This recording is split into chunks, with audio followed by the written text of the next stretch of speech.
Bonsoir tout le monde. S'il vous plaît, est-ce que le son est clair? Voilà. Donc, je vais partager l'écran avec vous.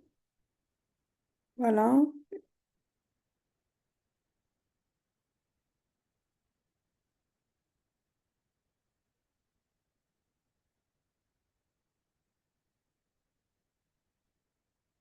Donc, voilà. Donc, on va travailler aujourd'hui sur l'élaboration du budget d'une entreprise. Donc, on va voir déjà des notions, un rappel sur les notions théoriques, hein, voilà. Et après, on va passer vers un cas pratique simple sur une société commerciale. Voilà. Comme ça, on va comprendre un peu la méthodologie sur un cas réel simple. Et après, on va passer, bien sûr, sur l'élaboration, voilà, du budget à partir, voilà, d'un carrière aussi, voilà, on peut se baser sur aussi le grand livre de l'année précédente pour prévoir surtout les charges fixes, voilà. Et on peut anticiper, voilà, comme ça on peut lier aussi notre élaboration du budget au délai des clients et délai des fournisseurs. Par exemple, ici, si je peux faire des simulations sur 45 jours pour les délais de clients, je peux voir aussi que j'ai un petit problème sur, on peut dire, sur le mois de février, mars, avril. Mais si je vais aussi négocier avec les fournisseurs pour mettre le délai en 45 jours, peut-être j'aurai moins de tension sur la trésorerie. On va voir comment faire ça sur Excel, bien sûr. Voilà. Bien sûr, vous qui me suivez sur YouTube, donc je vais mettre sur YouTube un extrait de la formation, un extrait, c'est-à-dire une vidéo peut-être de 30 à 45 minutes. Donc, mais si vous avez besoin d'acheter la formation complète d'analyse financière et contrôle de gestion et gestion de trésorerie avec Excel, la durée totale de la formation, c'est 20 heures. Donc, vous pouvez acheter ça avec des fichiers. Il y a des templates et des modèles de fichiers et documents de la formation. Donc, vous pouvez me contacter par mail pour voir le tarif et le mode de paiement. Donc, voilà. Déjà, c'est quoi le budget? C'est un plan financier prévisionnel qui traduit les objectifs d'une entreprise en données chiffrées sur une période souvent un an. Donc, le rôle du budget, c'est planifier l'activité, anticiper les besoins financiers, coordonner les services, contrôler la performance et aider à la prise de décision. Type d'entreprise, le processus budgétaire dépend du type d'activité. Est-ce qu'une entreprise industrielle, il y a la production, ou bien une entreprise commerciale, achat, revente des articles, ou bien une entreprise de service. Le processus budgétaire global, la logique fondamentale, le budget suit une chaîne logique. C'est-à-dire, on fait la prévision, puis ensuite la planification, ensuite l'exécution, ensuite le contrôle pour ajuster. Les chaînes de budget, donc il y a le budget des ventes, il y a le budget de production, il y a le budget des charges, il y a le budget des investissements, il y a le budget de trésorerie et l'état financier prévisionnel. Donc, les budgets des ventes, le point de départ, importance, c'est le budget principal. Toutes les autres en dépendent. Donc, on commence par le budget de vente. Méthode de prévision, analyse historique, tendance, la croissance, des objectifs commerciaux, l'étude de marché, tout ça, c'est des inputs pour faire votre prévision pour le chiffre d'affaires, pour les ventes. Donc la formule, c'est du chiffre d'affaires, c'est la quantité multipliée par le prix. Donc c'est-à-dire on fait la prévision sur les quantités, et on peut même mettre l'étude sur le prix, et comme ça on peut prévoir notre chiffre d'affaires pour la période souhaitée. Budget d'approvisionnement pour la production, ou bien pour voilà, d'approvisionnement ou bien la production. Pour le cas d'une entreprise commerciale, les achats égale à quoi? Égale aux ventes plus le stock final moins le stock initial. C'est-à-dire, on fait le budget des ventes, après on peut faire le budget des achats. Bien sûr, on a des connaissances, des informations sur combien de stock initial et combien de stock final. Une entreprise industrielle, la production, c'est les ventes plus le stock de produits finis moins le stock initial. L'objectif, c'est assurer la disponibilité des produits et optimiser les coûts. Maintenant, on passe vers le budget des charges. Donc, les charges, il y a des charges fixes qui ne dépendent pas qui ne dépendent pas de l'activité ou bien de la croissance de l'activité ou la diminution de l'activité. Donc les loyers, les salaires, les assurances. Et les charges variables, il y a les achats, les transports, les commissions, etc. Dans des cas des sociétés où on peut même diviser les salaires en deux parties, les salaires fixes pour les personnes qui sont dans l'administration, etc. Et les salaires, par exemple, variables, c'est pour la main-d'œuvre qui est liée directement à la production ou bien à l'activité. L'objectif, c'est estimer les dépenses nécessaires à l'activité. Maintenant, on passe vers les budgets des investissements. Si vous voulez faire des investissements pour la période souhaitée, donc vous pouvez voir est-ce qu'on peut acheter des machines, est-ce qu'on a le budget pour acheter déjà des machines, les logiciels, les véhicules, etc. Ou bien on peut reporter ça pour une autre période. Objectif, soutenir la croissance de l'entreprise. Budget de trésorerie. Définition. Le budget de trésorerie permet de suivre les flux financiers réels. Donc, le solde égale le solde initial plus les encaissements moins les décaissements. Donc, le solde ici, il est différent du résultat de l'entreprise. Parce que le résultat de l'entreprise de l'année, l'entreprise, elle peut dégager un bénéfice ou un déficit, mais il est lié au total des produits moins le total des charges. C'est-à-dire les facturations, voilà combien on a vendu même si le client ne paye pas, c'est un produit pour nous, moins les décaissements, voilà, pardon, moins les charges. Voilà, ça c'est le résultat de l'entreprise. Le solde, il est lié voilà, au flux financier réel pour voir est-ce qu'on a l'argent dans la banque ou dans la caisse voilà, pour payer des charges, etc. Donc, dans les encaissements, on va trouver les paiements clients, les subventions, les apports, etc. Pour les décaissements, on va trouver les fournisseurs, les salaires, les charges, l'impôt, par exemple la TVA à payer, etc. Point clé, une entreprise peut être rentable, mais manque de la trésorerie. C'est-à-dire, on peut voir une entreprise où a un bon résultat net, mais finalement, il a des problèmes pour gérer la trésorerie. Pour la TVA, budget de la TVA, c'est très intéressant et très important. C'est-à-dire, on a la TVA parce que l'entreprise, c'est un intermédiaire pour payer l'impôt. Pour payer l'impôt, c'est elle a un TVA à payer ou bien un crédit de TVA, c'est la TVA déductible est supérieure à la TVA collectée. Donc, la TVA collectée sur les ventes, parce que quand elle vend, elle collecte la TVA. Et la TVA déductible sur les achats, quand elle achète, elle paye la TVA et elle va la déduire. Donc, finalement, la TVA à payer, c'est la TVA collectée moins la TVA déductible. Si la TVA collectée est supérieure à la TVA déductible, donc on a un TVA à payer, c'est l'inverse, c'est un crédit de TVA. Le BFR, c'est le besoin en fonds de roulement. C'est quoi? Il représente le besoin de financement du cycle d'exploitation. Donc, la formule du besoin en fonds de roulement, c'est le stock plus les créances clients moins les dettes fournisseurs. Donc, si vous trouverez un BFR positif, c'est-à-dire vous avez un besoin de financement. Voilà, c'est-à-dire votre stock et vos créances des clients sont supérieures aux dettes fournisseurs. Donc, vous avez un besoin de financement. L'inverse, si vous avez un BFR négatif, c'est l'excédent. Vous avez un excédent de financement.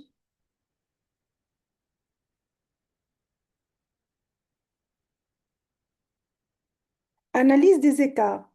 Donc, vous allez comparer après ce qui est prévisionnel par rapport à ce qui est réalisé et voir les types d'écarts. Il y a les écarts sur le volume ou bien sur le prix ou bien sur le coût. Et corriger votre stratégie et améliorer la performance. Les indicateurs de performance, il y a l'indicateur sur la marge, la rentabilité, le délai client, le délai fournisseur, le DSO, les DPO et la rotation des stocks. Donc, la logique globale, on peut dire qu'on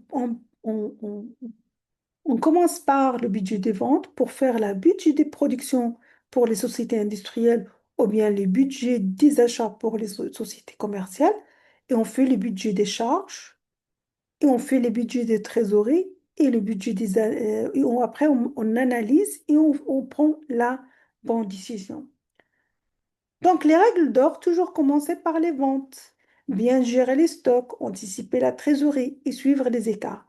Donc, on termine avec la méthodologie globale. Donc, définir les hypothèses, construire les budgets des ventes, construire les budgets de production ou bien achat, estimer les charges, construire la trésorerie et analyser le résultat. Maintenant, on va passer, voilà, ensemble vers le premier cas pratique sur Excel qui est très simple. Comme ça, vous pouvez comprendre un peu la méthodologie pour une société commerciale. Donc, s'il vous plaît, est-ce que c'est clair jusqu'au ici? Merci de réagir hein, en commentaire, s'il vous plaît. Donc ici, on a une entreprise qui, on va l'appeler Distrephone. C'est une société commerciale basée au Maroc, spécialisée dans l'achat et la revente des smartphones. Elle souhaite établir les budgets pour le premier trimestre 2026. L'objectif pédagogique, l'apprenant doit savoir. Donc, vous allez construire le budget des ventes, le budget des achats, les stocks commerciaux, construire les budgets de trésorerie avec TVA, calculer BFR et analyser les délais clients et les délais fournisseurs. Donc, déjà, les données, après, on va passer ensemble vers la correction. Voilà. Donc, déjà, les données et le travail à faire. Vous avez ici, pour le mois de janvier, février, mars 2026, les quantités et les prix. La politique de stock pour cette entreprise, le stock initial en début de janvier, on a 200 unités. Et on a une hypothèse que le stock final de le stock final de chaque mois, c'est 25% des ventes du mois suivant. C'est-à-dire le stock final de janvier, il sera quoi en quantité? C'est 25% de 1000 pour le mois de février. Donc, le prix d'achat, c'est 1500 dirhams par unité. La TVA, c'est 20% pour les achats et aussi pour les ventes des téléphones. Les délais de paiement des clients, on suppose que les clients ne payent 40% au comptant, c'est-à-dire pendant la vente, pendant le même mois, et 60% le mois prochain. Les fournisseurs aussi, on va payer les fournisseurs 50% le même mois et ce qui reste le mois prochain. Les charges de cette société, 250 000 dirhams par mois, les charges fixes, toutes les charges fixes. La trésorerie initiale, on a dans la banque 100 000 dirhams au début de janvier. Le travail demandé, on va faire le budget des ventes, hors taxes et TTC. On va mettre le budget des achats. On va mettre voilà, budget des achats en quantité, mais aussi en montant. On va calculer, faire le budget de TVA, TVA collectée, TVA déductible, et on va voir est-ce qu'il y a un TVA à payer ou bien un crédit de TVA, budget de trésorerie, et après vous passez vers les calculs des indicateurs. Ici, donc, on va voir ensemble comment faire ça. Donc ici, ce qui est donné, on a la quantité et on a les prix hors taxe. Bien sûr, ça, on va calculer le chiffre d'affaires, bien sûr, hors taxe et chiffre d'affaires TTC. Donc, pour le hors taxe, c'est simple, vous allez multiplier ça par ça. C'est bon? Et le TTC, on va multiplier ça par, on va ajouter la TVA, donc on va mettre un plus 20% de TVA. Voilà. Donc, c'est ça le chiffre d'affaires TTC de chaque mois. Le stock final, donc on a le stock initial au début de janvier, c'est 200, stock initial, et on a, ça c'est des calculs, on va le faire ensemble. Donc, l'hypothèse, c'est déjà 25% des ventes du mois suivant, et à la fin donc ici, si on va aller pour le stock initial, voilà, de février, c'est quoi? C'est la quantité ici du mois de fév- pardon. Le stock initial, c'est 200 ici. Et ici, le stock initial de février, c'est le stock final de janvier. Donc, c'est finalement 25% multiplié par ça. Donc, c'est ça le stock initial de février. Et la même chose, je vais mettre la même formule pour le stock final le stock initial plutôt de, de mars. Donc, maintenant, on va passer vers le budget des achats. Donc, le budget des achats, c'est déjà, on va calculer les quantités. Et après, on va passer vers le montant. Donc, le budget des achats, donc vous allez mettre les quantités plus montant. Donc, déjà, les quantités, on a les ventes en quantité, c'est ça. Le stock initial, c'est déjà calculé égal à ça. Donc, voilà, c'est la formule égale à ça. Et bien sûr, ça, c'est le stock initial. Et bien sûr, le stock final de janvier, c'est quoi? C'est égal au stock initial de février. Donc, c'est bon. Et bien sûr, la même chose, stock final de février égale au stock initial de janvier. Et on a une donnée, puisqu'on n'a pas l'information sur avril, mais on a une hypothèse que le stock final du mois de mars, c'est 300. Donc, c'est pour cela qu'on a mis l'information ici, c'est 300. Donc finalement, les achats, c'est une formule que, c'est quoi les achats? Donc, si vous allez revenir vers le cours ici, si vous allez dans la partie budget voilà. Le budget des achats pour les sociétés commerciales égale, je vais copier cette formule, on va la mettre ici. Donc, c'est vente plus stock final moins stock initial. Donc finalement, c'est ça les quantités en quantité. Donc vous avez quoi? Les ventes plus le stock final moins le stock initial, c'est la quantité à acheter pendant le mois de janvier. Et bien sûr, ici, le prix de chaque téléphone d'achat, le prix d'achat, c'est 1500. Donc le montant en achat, c'est uniquement la multiplication de la quantité par le prix d'achat. C'est bon. Maintenant, on va passer vers la TVA. Donc, on doit calculer la TVA collectée, la TVA déductible et la TVA due. Donc, la TVA collectée, c'est la TVA sur les ventes. Donc, vous allez aller dans la partie pour le budget des ventes. Vous allez prendre, bien sûr, le chiffre d'affaires hors taxe et vous allez le multiplier par le taux de TVA, 20%. Donc, vous avez la TVA collectée. Parce que c'est le client qui a payé cette TVA dans le TTC. Ici, c'est le client qui a payé le hors-taxe plus la TVA 400 000. Donc, on a déjà collecté cette TVA, mais on n'a pas donné cette TVA à l'État. On doit faire déjà le calcul de la TVA due. C'est-à-dire, on doit ici déduire la TVA déductible sur les achats.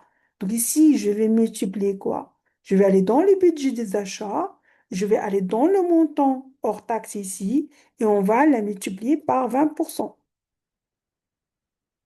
Donc, c'est ça, la TVA déductible. Voilà. Ici, on a oublié finalement, ça, c'est les achats hors taxe. Donc, on doit calculer les achats TTC, parce que c'est ça finalement les décaissements. Donc, les achats TTC, c'est-à-dire on doit multiplier ça par un plus quoi? Plus 20%. Voilà, je ferme la parenthèse. Donc voilà, vous avez ici le montant à payer pour le fournisseur. C'est bon. Donc ici, on va aller dans la TVA due. C'est un calcul, soit la TVA due, soit le crédit de TVA. Donc je peux même y mettre ici, voilà, crédit TVA. Donc ça dépend. Est-ce que ça supérieur à ça? Donc on peut même ajouter ainsi, c'est-à-dire normalement, vous pouvez faire le calcul comme ça moins ça. Mais pour faire un modèle général, je dois prévoir même s'il y a un crédit de TVA, c'est-à-dire c'est la TVA collectée moins, c'est inférieur à la TVA déductible. Donc vous pouvez ajouter ainsi. Donc je peux mettre si ça supérieur à ça, donc c'est ça supérieur à ça. Donc, voilà, même je peux mettre supérieur ou égal, c'est-à-dire c'est zéro, on va payer rien, bien sûr. C'est ça supérieur à ça, on va calculer ça moins ça. Sinon, il va mettre ici zéro. Et je peux prévoir ici le modèle que si ça, TVA collectée inférieur à TVA déductible, donc on aura un crédit de TVA, c'est-à-dire on a ça moins ça, sinon zéro. Donc voilà. Donc cette société, elle va payer un impôt, la TVA du mois de janvier, mais elle va la payer le mois suivant. C'est-à-dire 145 000, elle va le décaisser le mois de février. 185 000, elle va le décaisser le mois de mars. Et ça, elle va le décaisser le mois d'avril. Donc le temps, il est très important dans la, le budget. Voilà. Le budget de trésorerie maintenant. Donc les encaissements, on doit calculer tous les encaissements et on doit calculer les décaissements. Les encaissements, c'est-à-dire on va payer les clients, mais on a ici des hypothèses. On a des contrats avec le client. On dit qu'on va payer le même mois 40% du montant et ce qui reste le mois prochain. Le fournisseur, 50% le même mois et ce qui reste le mois prochain. Donc, voilà. La banque, on a dit qu'on a au début de la trésorerie initiale 100 000, les charges fixes 250 000. Donc ici, on a un tableau. Le solde de départ de la banque en janvier, c'est ça. Les encaissements. On encaisse quoi? On va encaisser 40%. On va aller dans le budget de vente. On va encaisser TTC, bien sûr, parce que le client il nous a payé TTC. Multiplié, je vais aller dans la cellule 40%. Voilà. Ici, on a mis un moins parce que ce qui reste de 40%, c'est égal un moins ça. Voilà. Et la même chose ici, je vais mettre que ça, c'est ce qui reste ça. Voilà, parce qu'après, on va faire des simulations sur ça.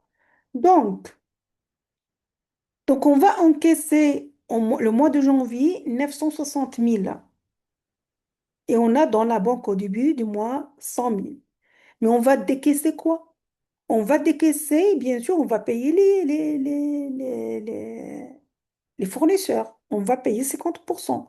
Donc, je vais aller dans le tableau ici, 50%. Donc, voilà, on va payer ça pour les fournisseurs. Mais je vais ajouter les charges fixes parce qu'on a des charges fixes, 250 000. Les salaires, etc., les assurances, le loyer. Donc, le solde final, il va rester combien dans le solde final? Donc, je vais mettre ça, plus ça, moins ça. Bien sûr, on va payer la TVA, on va la payer le mois prochain. Donc, il reste 45 000. Ce solde final, il sera le solde initial du mois suivant. Donc, ça égale à ça. C'est bon? Donc, ici, on va encaisser ce qui reste du mois de février, 60%, et on va encaisser 40% du mois de février pour les ventes. Donc, je vais mettre ça du même mois. On va aller dans la table des ventes. Voilà, ça du même mois. Plus, voilà, on va ajouter plus 40%. Voilà. Ah, pardon, 60%, parce qu'on va encaisser ce qui reste le mois de janvier, mois précédent, ça. Donc voilà, c'est ça l'encaissement. Donc le client du mois de janvier, il va nous payer le reliquat de 60% et le client du mois de février, il va nous payer 40%. Donc on va encaisser ça. Le décaissement, déjà, on va payer le fournisseur 50% du mois de janvier et 50% du mois, le client du mois de février. Donc ça, multiplié par le mois précédent, plus, il faut bien faire les cellules parce qu'après, quand vous allez faire des simulations, on va changer dans les cellules. Voilà. Donc ici, donc déjà ça, c'est les fournisseurs. Donc je vais bien sûr ajouter quoi? Ajouter les charges fixes. Et on va payer la TVA du mois de janvier. Donc, on va aller ici, c'est la TVA due. Donc, voilà. Maintenant, je veux voir le solde final. Je vais uniquement glisser la formule. Donc, c'est le solde de départ de février, plus les encaissements, moins les décaissements que nous avons donnés. On a quand même un solde positif qui sera le solde initial du mois de mars. Les encaissements du mois de mars. Donc, voilà. Donc, c'est toujours 40% du même mois pour les ventes. Voilà. Plus quoi? Plus 60% du mois précédent. Voilà. Donc, c'est ça les encaissements pour ce mois. Les décaissements, bien sûr, 50% du même mois. Voilà ça. Plus 50% pour le client précédent. Voilà. Bien sûr, on doit ajouter quoi? Les charges fixes et on doit ajouter le paiement de la TVA du mois précédent. Donc finalement, on a 1 360 000. Donc déjà ici, une remarque que cette société, voilà, on a oublié le budget des investissements. Donc on va l'ajouter, on va prévoir, par exemple, si on veut acheter une machine, véhicule, etc. Donc je vais copier ça et je vais aller dans cette société et on va ajouter ici quand même ce budget. On va faire on va acheter, on va voir est-ce qu'on peut. Pardon, on va même le mettre avant. Donc, je vais le mettre ici avant pour faire les simulations aussi. Voilà, on va mettre ici 6. C'est ça le budget des investissements. Ici, 7, le budget de trésorerie. Voilà. Le budget des investissements, on va prévoir, ajouter, est-ce qu'on peut acheter véhicule pour cette société, pour ce trimestre. Par exemple, on a besoin d'un véhicule voilà, qui coûte, par exemple, on va mettre 180 000. Voilà. Et le nombre, parce que cette société, elle a besoin, voilà, je vais insérer. C'est le prix d'un véhicule, mais finalement, elle a besoin, pour ses commerciaux, par exemple, elle a besoin, peut-être, on va prévoir 4. Donc, le total ici, c'est combien? C'est 100 multiplié par 100. Voilà. Et bien sûr, si on suppose que c'est voilà, pour la véhicule, ça c'est le prix. Voilà, on va supposer que c'est le prix hors taxe. Donc, et le taux de, c'est 20%.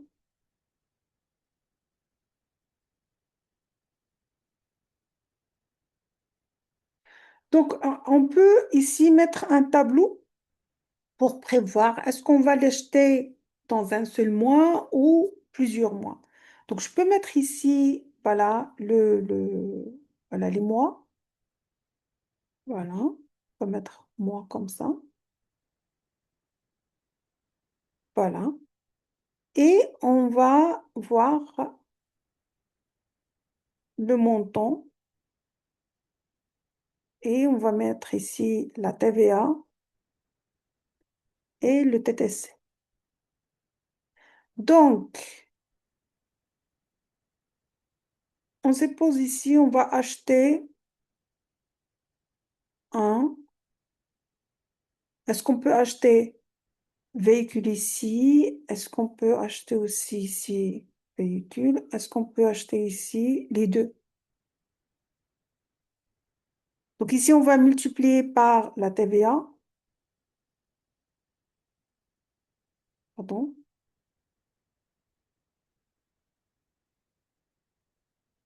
et bien sûr le TTC.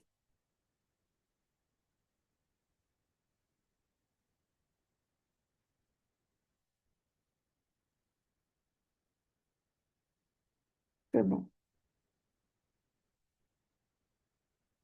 Donc ça, c'est déjà le tableau, mais les facilités de paiement. Donc, on va mettre la même chose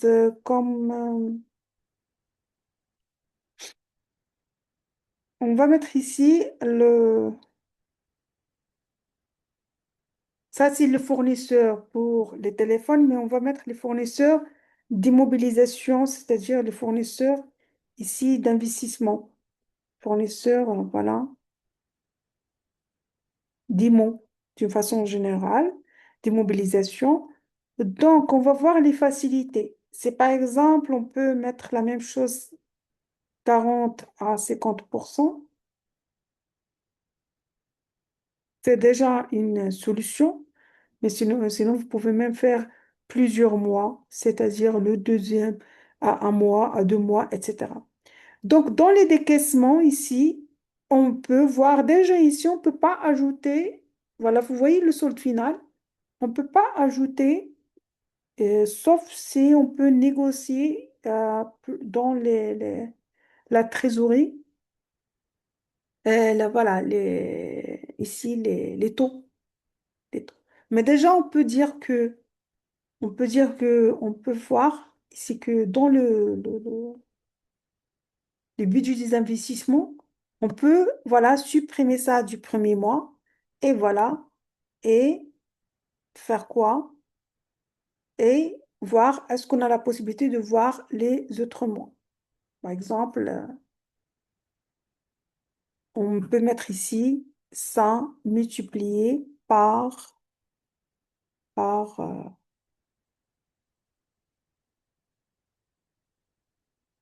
3.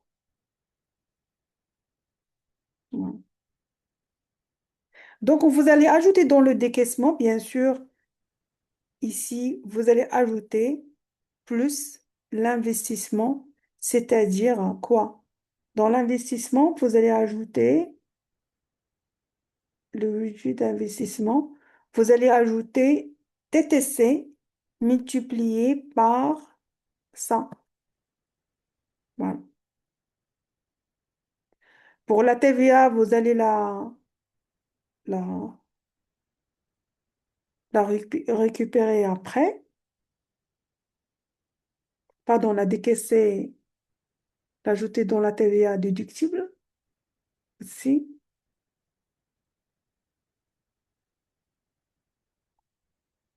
Donc, pour le décaissement ici, on va prendre, bien sûr, 60% multiplié par le mois ici, plus quoi? Plus ça multiplié par 40%. Voilà. Mais vous allez ajouter aussi la TVA, la TVA du mois précédent, c'est-à-dire ça. Euh, décaissement. Pardon, c'est pas décaissement, c'est la TVA déductible. Donc, je vais mettre précédent. Donc, finalement, c'est dans on doit la calculer dans la TVA. Dans la TVA déductible. Donc, finalement,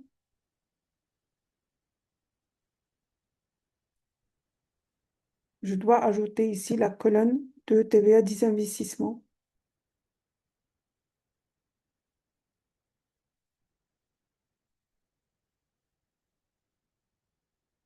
Donc, égal à ça. Mhm. Donc, on ne doit pas ajouter la colonne parce que j'ai ajouté une colonne quand même. J'ai modifié le tableau. Donc, je vais uniquement l'ajouter ici, plus, voilà, plus ça, voilà. Et la même chose, plus.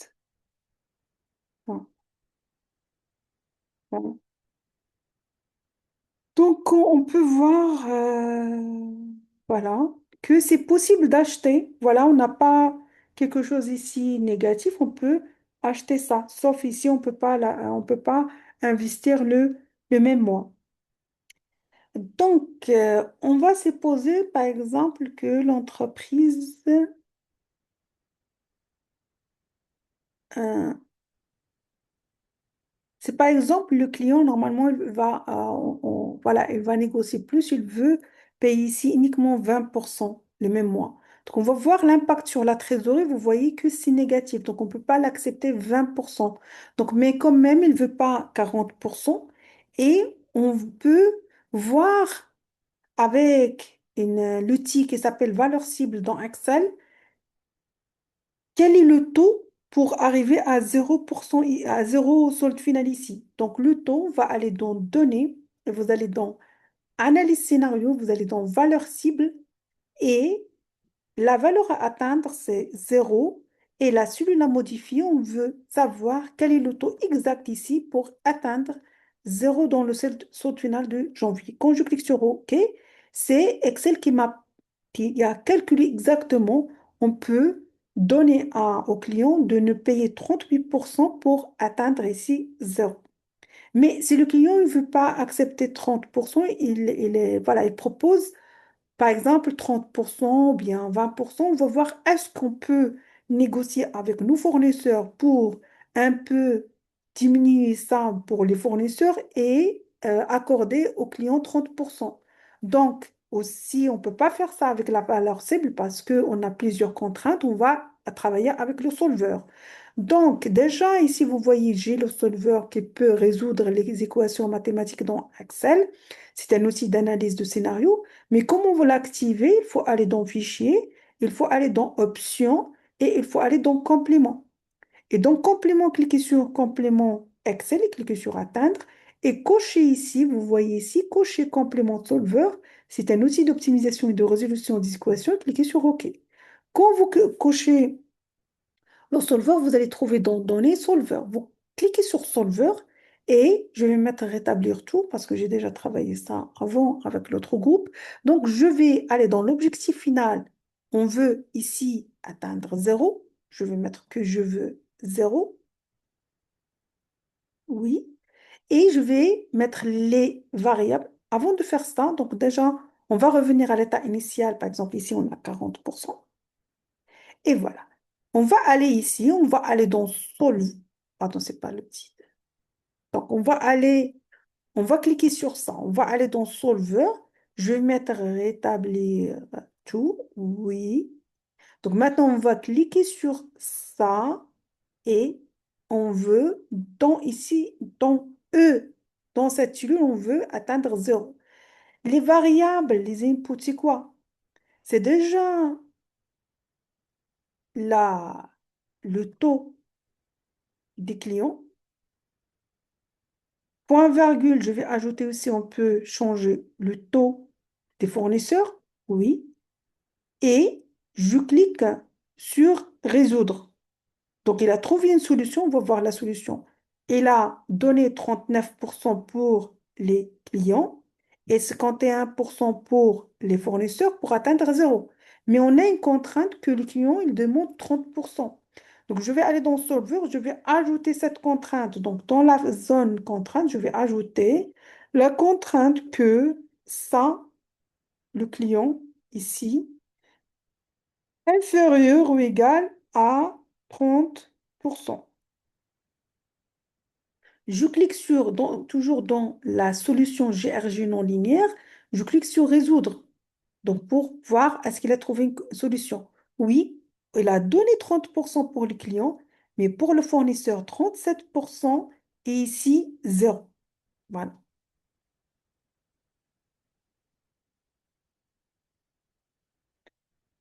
Si par exemple, vous voulez, voilà, donc c'est bon, on a arrivé à 0. Maintenant, pour vous, 0, c'est au moins, si par exemple, je veux atteindre ici 5 000 ou 10 000. Donc, vous pouvez ajouter aussi dans le solveur que vous voulez la valeur ici, au moins 10 000. Comme ça, vous pouvez avoir un peu d'argent au moins dans votre trésorerie. Je clique sur résoudre et je vais voir la solution. Donc, il a mis 10 000. Donc, le client, on le donne toujours 30% parce qu'on a mis dans la solveur la contrainte de ne pas dépasser 30%. Et vous voyez ici, c'est 36,60 pour les fournisseurs. Et comme ça, on peut atteindre 10 000. Si par exemple, on peut mettre si on veut donner une remise commerciale au client, mais on veut toujours rester positif dans la trésorerie. Et aussi, on a la possibilité de variation de prix d'achat.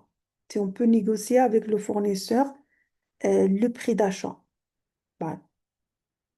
Si par exemple le fournisseur n'accepte pas 37%, il veut au moins 40%, mais on a la possibilité de diminuer un peu le prix d'achat.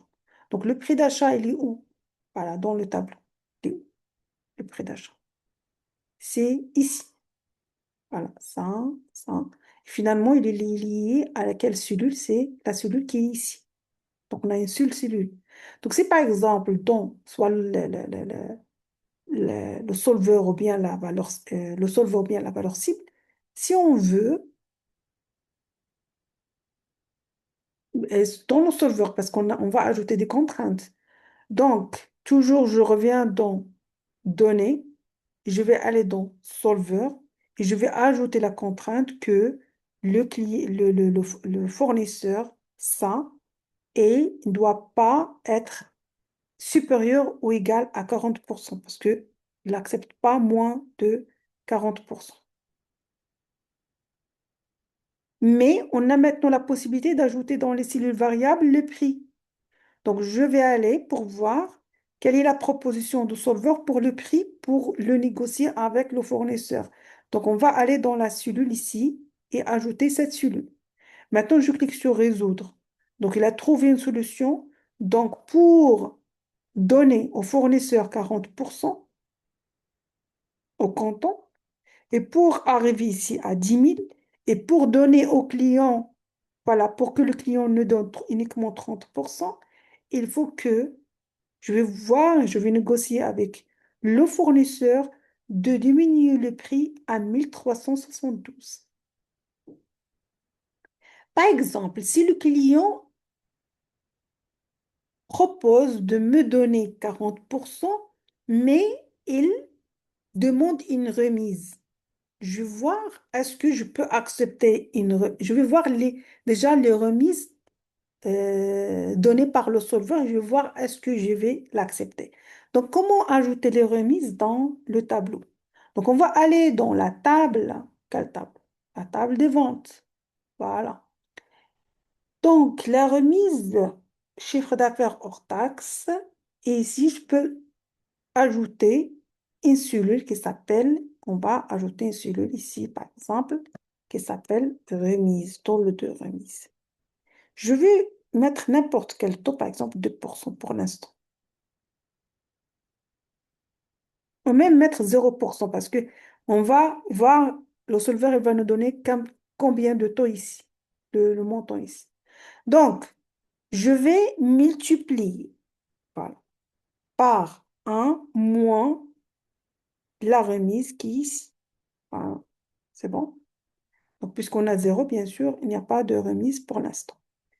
Et on va ajouter cette variable dans le solveur. Mais on va ajouter la contrainte que, ici, c'est 40%. Donc, on va aller dans Données. Je vais aller dans Solveur et je vais changer la cellule du client. Je vais la modifier. Maintenant, on va mettre que supérieur ou égal à 40%. Voilà. C'est bon? OK. Mais je vais ajouter la contrainte de la remise. Donc, je vais aller chercher la cellule de la remise. Je clique sur résoudre. Donc, elle a trouvé une solution. Donc, on doit donner au client 15% de remise et il va ne payer 40% et voilà. Pour moi, la remise accordée par l'administration ou bien par la direction, on veut mettre ici le max, c'est combien? 5%. Voilà, voilà. Je vais mettre 5%. Bien sûr, dans le solveur, vous pouvez ajouter cette contrainte que la remise, ça, toujours, elle doit inférieur à ça. Je vais cliquer sur OK, je vais cliquer sur résoudre. Le solvera trouve une solution. Oui, c'est quoi la solution?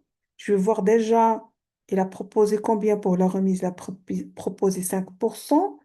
Et pour le client, il a mis 40%, mais il a changé, voilà, le taux pour le taux de paiement pour les fournisseurs à 46% et on va atteindre 10 000. Donc, c'est ça, voilà, les propositions utilisées, si vous voulez utiliser le solveur pour vous donner les solutions. Donc, voilà. Donc, je termine cette séance. Bien sûr, la suite, on va le voir la séance prochaine pour les autres fichiers. Donc, voilà, je vous souhaite bonne soirée et à très bientôt.